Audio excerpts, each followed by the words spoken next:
One, two, one, two, three. I am a guy from a place, Charm City, Bit Keista Van, the Marquise, the name my mama gave me. I'm here in a moment and I am responding to another topic that was left in my broadcast channel. I've been asking people to just give me some topics to speak on. So I'm enjoying this and I would greatly appreciate more topics. If you get anything from them, again, share them. Make sure you subscribe to this page. Make sure you subscribe to YouTube. You know, this is my space of being right now. A lot of opportunities in this space and a lot of ways to grow. So I thank everybody who's been supporting all of the efforts, all of the projects, right? Bad habits was the topic. Let me be certain.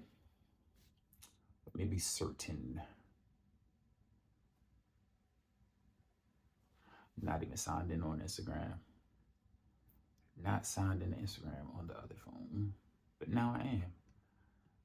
Now I'm in it. Like Bennett.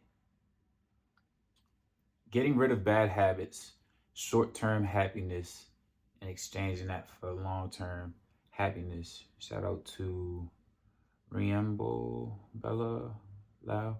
I don't know how to pronounce this, but I feel like I know you, so I feel weird. Reem. Shout out to Reem. I read. I'm gonna keep it a bean. I read Instagram names so wrong. It is wild. It's this one page called this one model. Her name is Bria Miles, and I was like Bria Miles, and I just was like, and my siblings laughed at me to this day about that.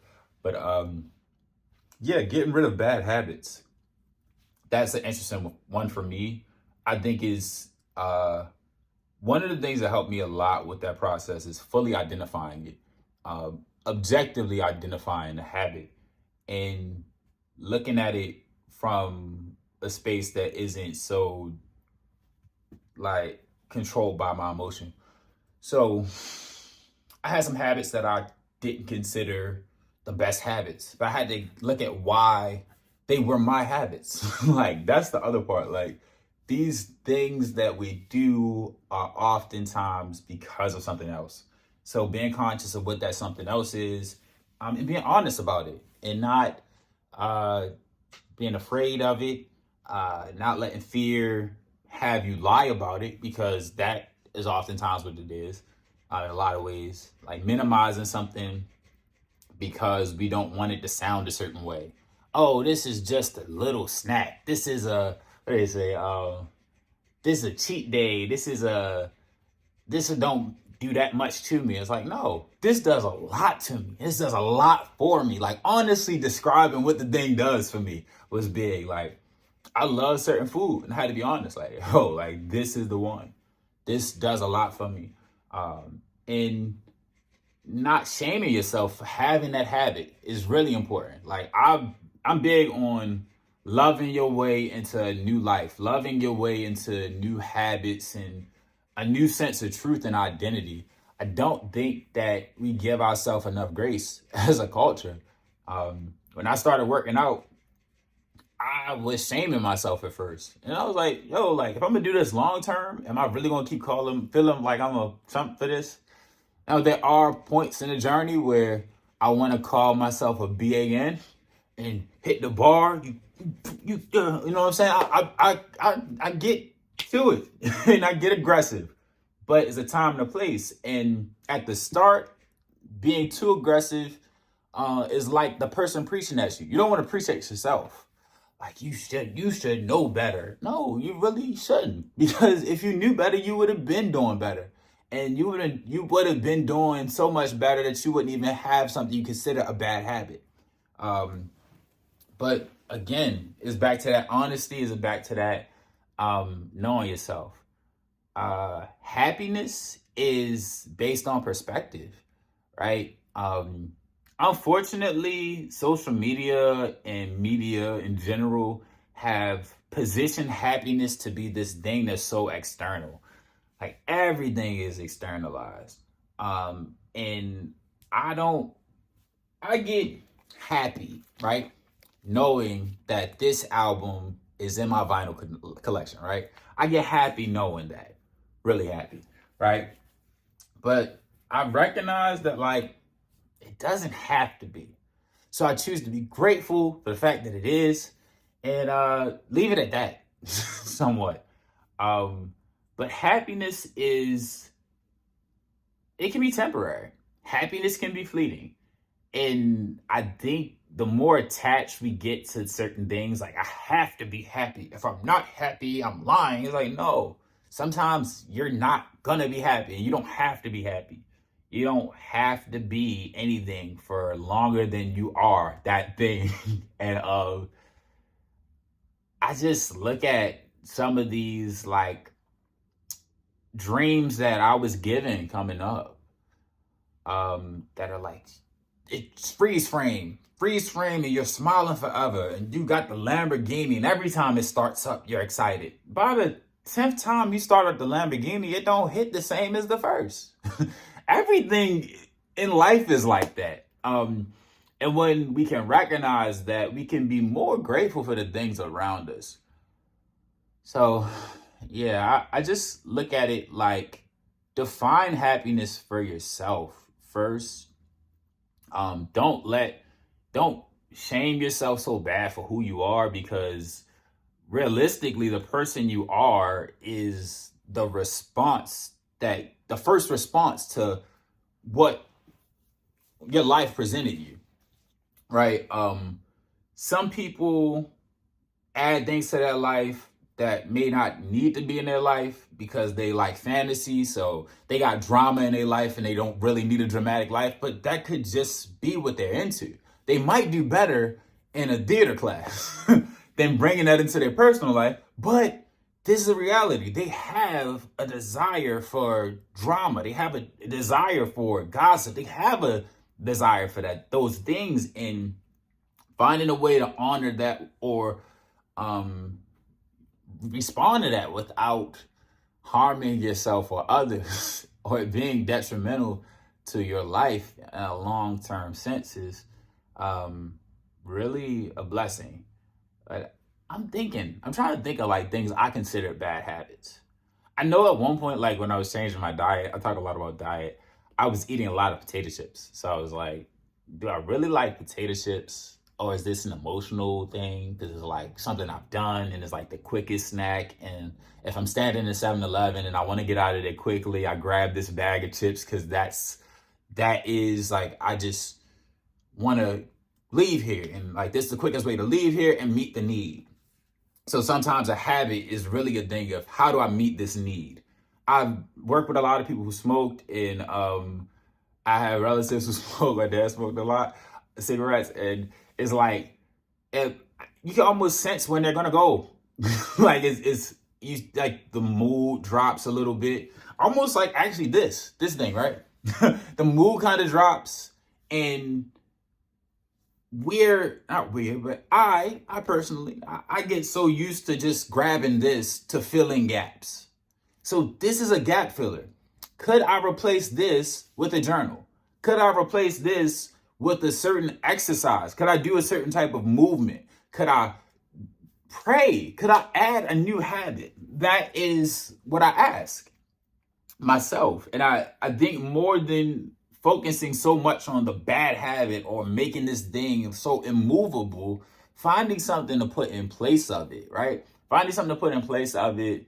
And again, just looking at it for, what is this for? What is this habit for? Because a habit is oftentimes to get a certain result. I work out because I want to be fit, right? I brush my teeth because I don't want my breath to stink. These are habits for a reason. I was eating chips because I was hungry and I wanted a quick snack. Is there something else I can eat when I'm hungry and want a quick snack? There probably is. But if I've written into my story that I'm just a snack eating dude, I don't eat nothing but potato chips, vegetables, what I look like eating veggies, what I look like eating a granola bar, like then life gets harder. So that's the part that I would suggest. Just challenge those beliefs, challenge those whys, because when you find out why, you have an easier way of approaching the habit. But yeah, I think it again is just um a byproduct of knowing yourself. Know yourself. What is very unfortunate in today's society is we are made to believe that we have to know everything outside of ourselves more than we have to know what's going on within us. So if I got trophies, that means I'm a star. If I got friends, that means I'm important. And it's like, no, I'm important because I'm important. I'm a star because I'm bright and I'm lit and I'm that guy. I'm that guy because I am. It don't got nothing to do with what's going on outside of me. I love myself and I have knowledge of this album even if I don't have a vinyl. The external part is just an addition. This don't really matter. But I think in society right now, it has gotten so prevalent that like the things outside of you are more important than what's going on within. And that's based on us not having a relationship with ourselves. What is your relationship with yourself? You are really the only one you got. And everything else around you is a byproduct of you. If I don't feed myself the things that I need to feed myself, I don't consume certain things, I don't get the outcomes that I would like.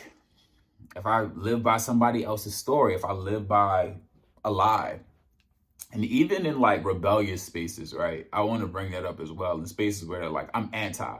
Sometimes it's a code to being anti, and it's an easy way to be a follower in an anti type space. Like just because you're anti everything or you're a rebel, it doesn't necessarily make you a leader.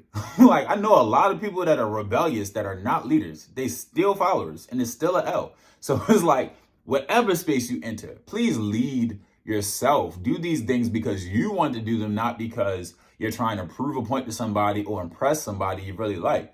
I'm grateful for the people who have impacted my life, but ultimately they've allowed me to have my life. They don't tell me I need you to do this because if you do this, then you're more valuable to me. And if like my value in their relationship is contingent on doing what they tell me, at some point they're gonna be upset with me, and they have been.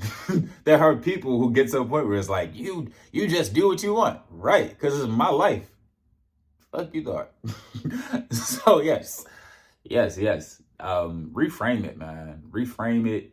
That's for everybody. The habit has a purpose, whether it is social media scrolling, if it is something like addiction to adult content, right? It has a purpose. I'll tell you that when I was in high school, I liked to watch the videos. I like to go to certain sites and do that thing that young men do. And I'm saying it that way just to say, like, I did it because I was bored. I did it because I was emotionally unfulfilled. I did it because she wasn't texting back fast enough. I did it because, like, I didn't have an outlet for that energy beyond that space. But that was the only thing I knew at the moment.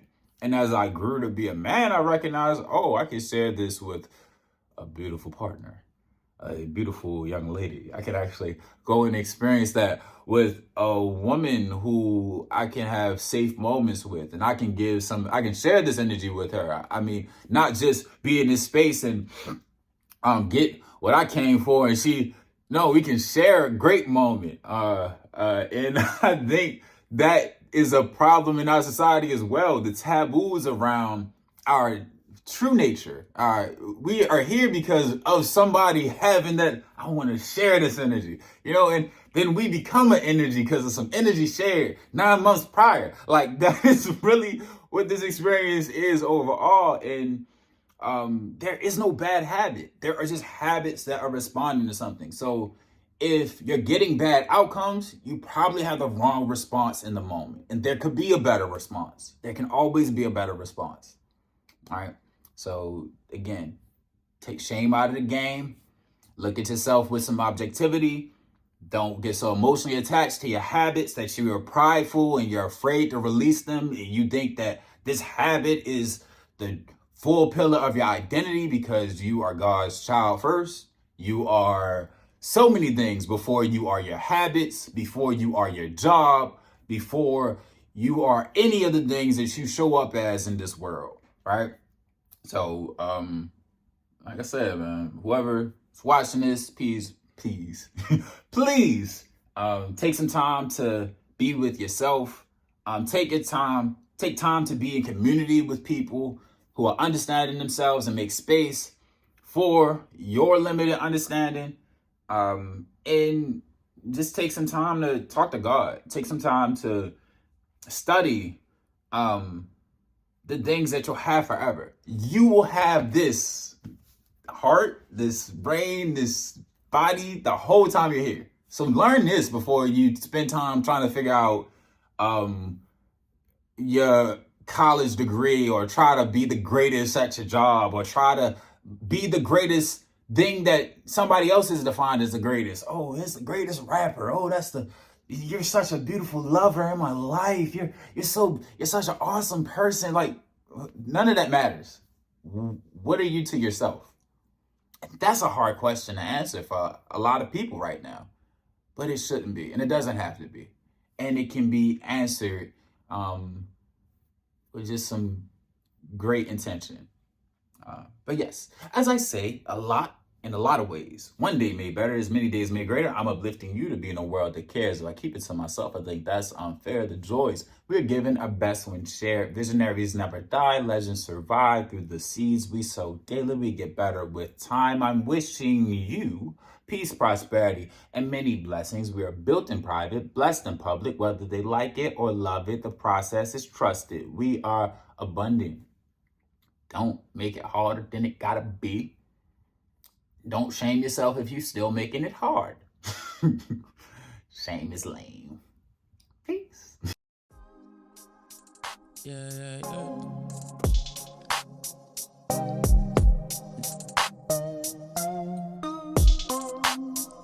We were searching for the right way, did a lot of wrong. Can't go back, gotta move on. Gotta move forward, corrections given and accept that living still brings pain. Even when you're moving with the best intentions and you blessed with visions of joy, bliss, peace. Gratitude for every day I live to speak and I live to breathe in growth and abundance. Traumas get healed when the shadows confront it. I know my truth, I wear it in public. Meditate, pray, and give praise when I rise. Keep a clear mind and the counter stays high. Came here with everything, came here perfected.